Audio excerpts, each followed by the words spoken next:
Hello everyone, అందరికీ నమస్కారం. నా వాయిస్ ఇలా ఉందని అనుకుంటున్నారా? నాకు కాస్త జలుబు పట్టిందండి. అందువల్ల వాయిస్ అయితే అస్సలు బాగోలేదు.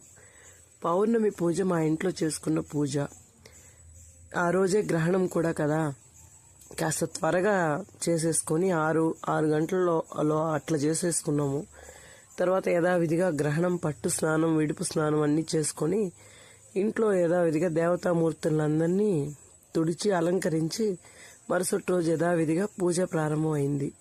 మీ అందరూ కూడా పౌర్ణమి పూజ ఏ విధంగా చేసుకున్నారు? నేను ఎప్పుడు చెప్తూ ఉంటాను కదా మీకు, కుంకుమార్చన చేసుకుని లలితా సహస్రనామం, పండు వెన్నెలలో చంద్రుడే అమ్మవారి రూపంలో మన ఇంటికి వస్తున్నట్టుగా భావన చేసుకుని ఈ విధంగా పౌర్ణమి పూజ చేసుకుంటాను. పాయసం నైవేద్యం చేసి ఆవు పాలు నైవేద్యం చేశాను.